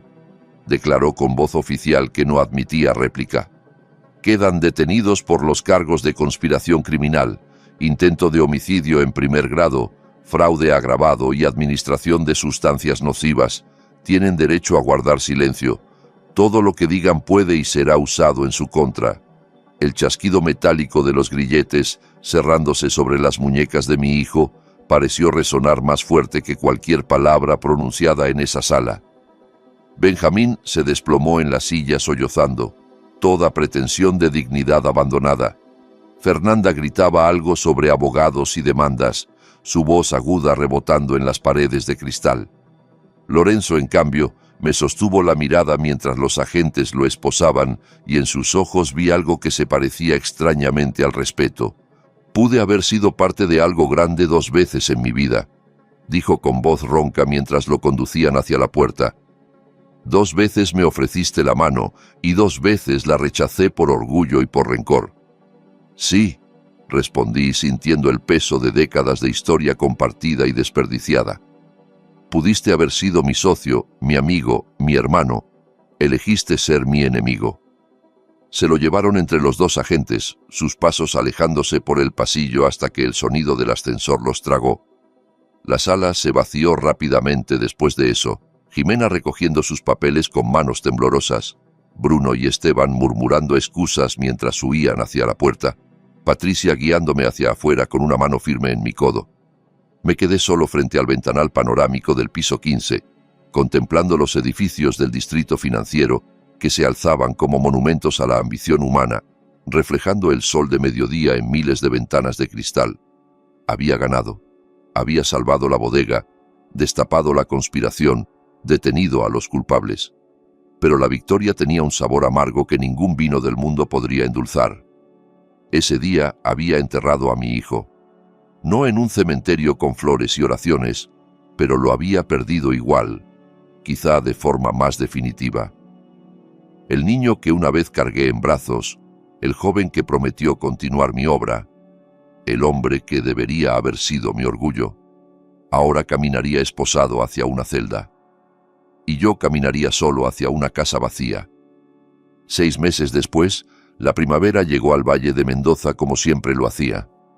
Primero tímida, con brotes verdes asomando entre los sarmientos secos, luego de golpe, en una explosión de vida que transformaba los viñedos en mares de esmeralda bajo el sol de septiembre. Las vides no se detuvieron a lamentar traiciones ni a llorar hijos perdidos. Simplemente siguieron creciendo, buscando la luz, produciendo uvas, cumpliendo su naturaleza con la sabiduría silenciosa de lo que sabe existir sin complicaciones. Y yo descubrí, despacio y con dolor, que las personas también pueden hacerlo. El amanecer bañaba de oro los viñedos de Finca Balmora, mientras caminaba entre las hileras junto a Ana Beltrán, que ahora llevaba una libreta en una mano y una pequeña lupa de enólogo en la otra. Había dejado su trabajo en el restaurante 3 meses atrás, cuando le ofrecí un puesto como mi aprendiz, y desde entonces absorbía conocimiento con la voracidad de quien ha encontrado finalmente su vocación verdadera. ¿Cómo sabes cuándo están listas las uvas para la cosecha?, me preguntó, deteniéndose frente a un racimo que brillaba con el rocío de la mañana. ¿Hay alguna fórmula? ¿Algún método científico? Acaricié las bayas con dedos que habían repetido ese gesto miles de veces a lo largo de 4 décadas, sopesando cada una, sintiendo su textura, su firmeza, su promesa. Las pruebas de laboratorio te dan números, respondí. Azúcar, acidez, pH. Pero eso no es lo que hace un gran vino. El momento perfecto lo decides con el corazón, no con la cabeza. Es una conversación entre tú y la vid, entre tú y la tierra, entre tú y las generaciones que vinieron antes. Ella sonrió y era la misma sonrisa valiente de aquella noche en la Cava de los Olivos, cuando tuvo el coraje de mostrarme la verdad que cambiaría todo, cuando arriesgó su empleo para hacer lo correcto. Entonces enséñame a escuchar, dijo. Benjamín fue condenado a 7 años de prisión por conspiración, intento de homicidio y fraude agravado. Fernanda lo dejó en menos de un mes después del juicio, contratando abogados para anular el matrimonio y marchándose a Europa sin un centavo de los Balmora. Lorenzo recibió 15 años por ser el cerebro de la operación, y Vintex Global se derrumbó en cuestión de semanas, con los accionistas huyendo del escándalo como ratas de un barco que se hunde. No fui a visitar a Benjamín en prisión. Quizá debería haberlo hecho. Quizá un mejor padre lo habría intentado. Pero cada vez que pensaba en ello, recordaba su risa en aquella grabación, su burla de la memoria de Catalina, y algo dentro de mí se cerraba como un puño. Tal vez algún día, tal vez nunca. El tiempo lo diría. Mis sentidos regresaron despacio durante los meses de recuperación, como amigos que vuelven de un largo viaje. Primero la sal, ese sabor fundamental que ancla a todos los demás. Luego el dulzor, suave como un beso en la lengua. Y por último, gradualmente, todas esas notas complejas que había tardado 40 años en aprender a distinguir. El cedro y la mora del Malbec, el cuero y la tierra del Cabernet, la pimienta y la violeta del Tanat. Cada sabor recuperado era una victoria pequeña, una confirmación de que mi hijo no había logrado destruirme. Era como despertar de un sueño amargo para encontrar que el mundo seguía ahí, esperándome con paciencia. «Espérame aquí un momento», le dije a Ana esa mañana de primavera, sintiendo que había llegado el momento de cerrar un círculo.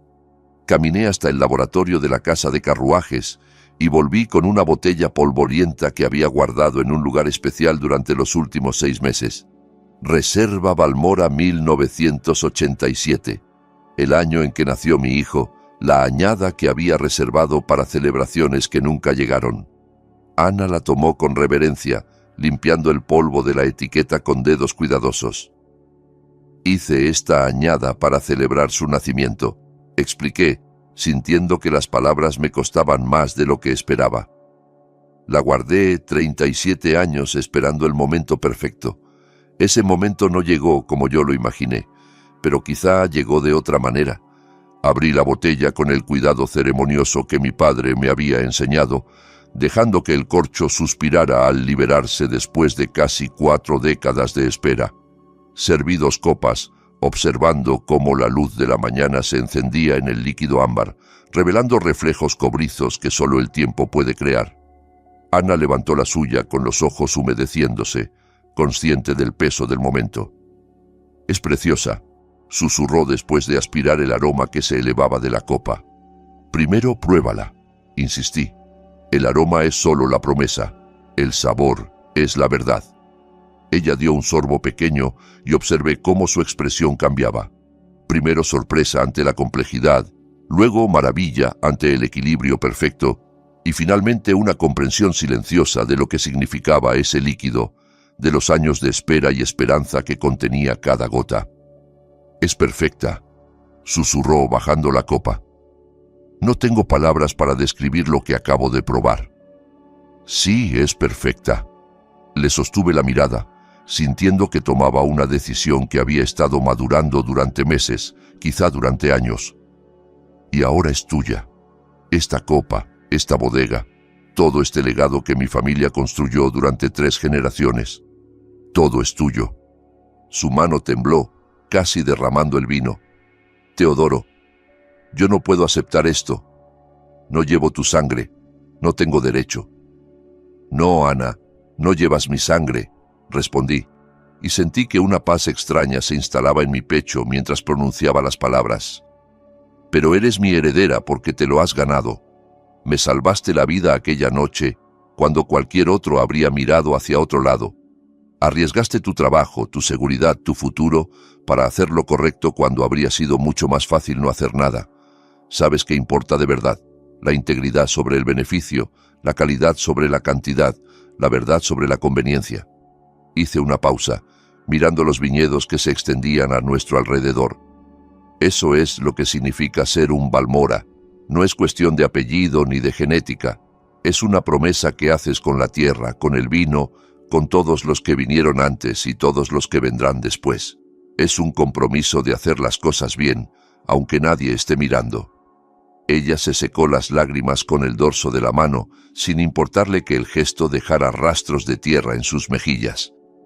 «No te voy a fallar, Teodoro, te lo juro por todo lo que es sagrado». «Lo sé», respondí simplemente. «Por eso te elegí». Miré hacia el horizonte, hacia el mar infinito de vides que se extendía hasta donde alcanzaba la vista. Durante 40 años creí que el legado era cuestión de sangre, de pasar algo a tus hijos biológicos simplemente porque compartían tu ADN. Catalina siempre supo más que yo, siempre fue más sabia en las cosas que realmente importan. «La familia no es biología», me dijo una vez mientras observábamos a Benjamín jugar en el jardín. «Es quien se queda cuando todo se complica, quien aparece cuando hace falta, quien cuida lo que amas como si fuera suyo». Entonces no entendí completamente lo que quería decir. Ahora lo entendía con una claridad que dolía. Alcé la vista al cielo que se aclaraba con el avance de la mañana, buscando entre las nubes alguna señal, alguna confirmación de que estaba haciendo lo correcto.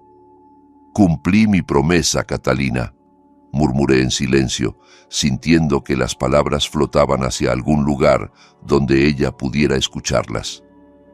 Cuidé de nuestro hijo de la única manera que quedaba, deteniéndolo antes de que se destruyera por completo y destruyera todo lo que amamos. Y encontré a alguien digna de continuar lo que construimos juntos. Alguien que entiende que el vino es más que fermentación y química. Alguien que sabe escuchar a la tierra. Ana me tocó suavemente el brazo, trayéndome de vuelta al presente, a los viñedos, a la mañana que se desplegaba a nuestro alrededor con toda su promesa de vida nueva. «¿Cuál es tu sueño ahora, Teodoro?», preguntó.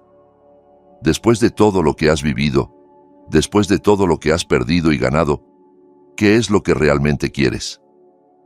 Observé las vides estirándose hacia el sol con esa hambre de luz que ninguna traición podía apagar. Pensé en venenos disfrazados de vitaminas, en traiciones escondidas tras almuerzos de domingo, en un hijo que había usado la memoria de su madre muerta para justificar su propia codicia. Pensé también en el video de seguridad, en la risa cruel, en los planes de convertir mi obra en limpiador de baño. Y luego pensé en Ana, en Martín, en todos los que se habían quedado cuando las cosas se complicaron. «Hacer vinos que digan la verdad», respondí finalmente, sintiendo que las palabras brotaban de algún lugar profundo que había olvidado que existía. «Vinos sin mentiras, sin disfraces, sin pretensiones vacías. Solo trabajo honesto que sabe exactamente a lo que es, a tierra, a esfuerzo, a generaciones de conocimiento pasado de mano en mano». Ella sonrió entre lágrimas que brillaban como diamantes bajo el sol de la mañana. «Entonces hagámoslo juntos. Esta vez la historia termina con esperanza, no con amargura».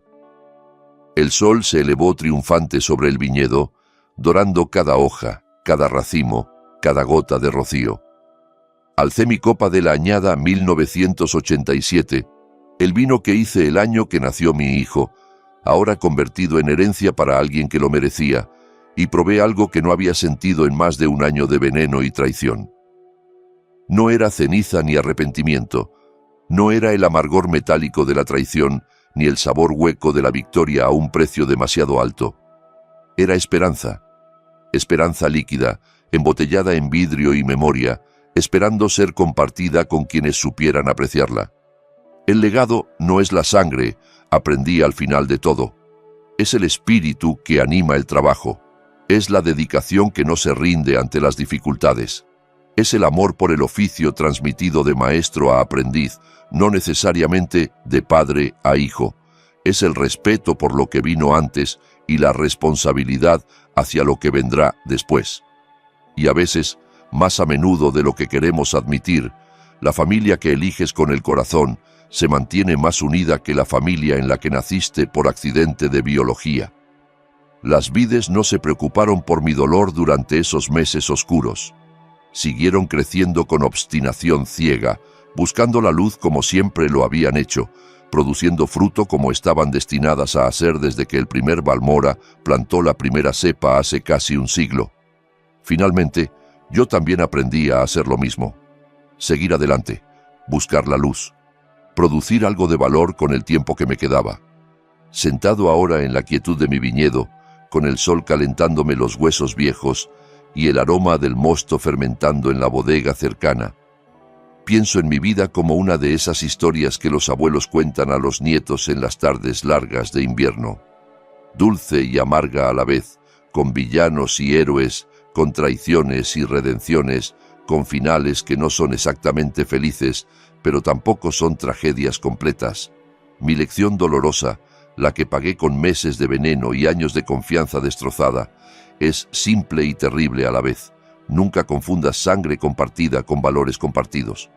Un hijo puede ser un extraño disfrazado de familia. Un extraño puede convertirse en la familia que siempre necesitaste. Dios o el destino o la simple casualidad me dieron el paladar para crear vinos que la gente recordaría durante generaciones, pero mi propia ceguera paternal casi permitió que mi hijo convirtiera ese don sagrado en producto de limpieza barato. Si no hubiera sido por el valor de Ana Beltrán, si ella no hubiera decidido arriesgarlo todo por hacer lo correcto, habría terminado mis días pudriéndome en un apartamento anónimo frente al mar, sin dignidad, sin propósito, sin ni siquiera el consuelo de saber qué me había pasado. No esperes a perder tus sentidos para darte cuenta del hedor de la codicia que puede estar pudriéndose en tu propia mesa. No esperes a ver el video de tu destrucción para cuestionar las intenciones de quienes dicen amarte. Confía, sí, porque sin confianza la vida es un infierno de soledad. Pero verifica, observa, presta atención a los detalles que no encajan, a las sonrisas que llegan demasiado rápido, a la preocupación que suena hueca cuando la examinas de cerca. Recuerda siempre, un legado real no se mide en millones de dólares, ni en hectáreas de viñedo, ni en botellas vendidas a coleccionistas ricos. Se mide en la integridad del alma que lo construye y lo transmite. Se mide en las manos honestas que tocan la tierra y las mentes limpias que planifican las cosechas. Se mide en la verdad que pones en cada botella que lleva tu nombre. Doy gracias porque el destino me concedió una segunda oportunidad. La oportunidad de contar esta historia, de salvar lo que Catalina y yo construimos juntos con amor y sacrificio, de encontrar una heredera digna que continuará nuestra obra mucho después de que yo haya desaparecido. La vida, tarde o temprano, se convertirá en una historia que alguien cuente. Puede ser una historia que inspire o una que sirva de advertencia. Puede ser un relato de resiliencia ante la adversidad o una tragedia de confianza mal puesta en quienes no la merecían. Tú decides qué historia será la tuya con cada decisión que tomas, cada persona en quien confías, cada valor que defiendes, incluso cuando sería más fácil rendirse. Yo elegí pelear. Elegí la verdad sobre la comodidad, la justicia sobre la paz familiar, el legado sobre la sangre. No sé si fue la decisión correcta. Hay noches en que todavía me despierto pensando en Benjamín niño, en sus primeros pasos entre las barricas, en su risa cuando lo alzaba hacia las estrellas después de una vendimia exitosa. Esas noches son largas y oscuras, pero las mañanas llegan igualmente, y con ellas el sol sobre los viñedos, y el trabajo que espera, y Ana aprendiendo a escuchar lo que la tierra tiene que decir. ¿Qué piensas del destino de mi familia? ¿Habrías hecho lo mismo en mi lugar o habrías elegido otro camino?